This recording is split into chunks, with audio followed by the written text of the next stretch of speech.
Over 200,000 of you saw this video of Max and I going to his work event, and I want to tell you what we did and where we went. And also, here's us kissing. I'll never get over how mind-boggling it is to me for people to be so loving and kind as I'm in this very first relationship, as Max and I are in our relationship together, and just how much love you show.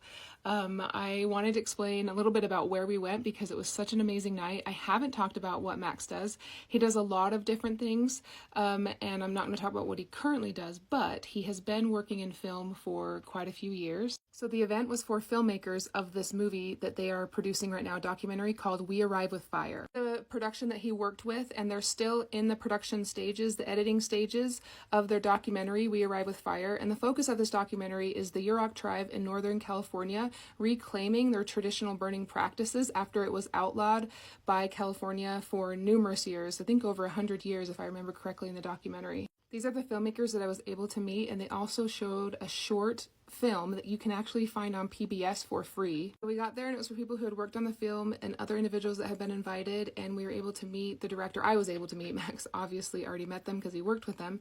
I was able to meet the two directors and a lot of the production staff, and then they did food and drinks, and then they had the short showing of this movie Fire Tender, and you can find it for free on PBS, and it is so impactful. Go and watch it. And the Yurok people are in Northern California, near the Oregon border in Wichipeg, and this is part of just some of the beautiful land that they live on. You know, every year we continue to have horrible fires in California, and I think part of it is we have moved away from these sacred practices and not allowing the people who have been on this land for forever to tend and take care of this land in the way that they know how. And so this documentary will talk about that, and the short gives you a glimpse into the incredible people who are starting that practice back in their community. Go follow them on Instagram, watch the short, it's 27 minutes, it's incredible. Share with whoever you can, because they're also still trying to fundraise for this. Part of their grants got cut with the current administration and their cutting of funding, and part of their grants got cut, so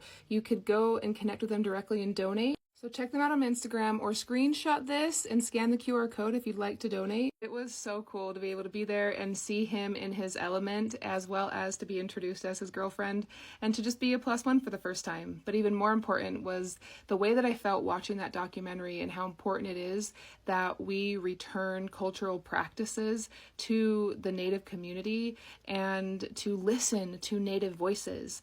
And that, I think, is so important, and that's why this documentary matters so much. So go follow, and I hope that you can give if you can. I'm going to be donating as well, and I can't wait to see the full feature and talk about it when it comes out. So thanks for letting me share. Love y'all.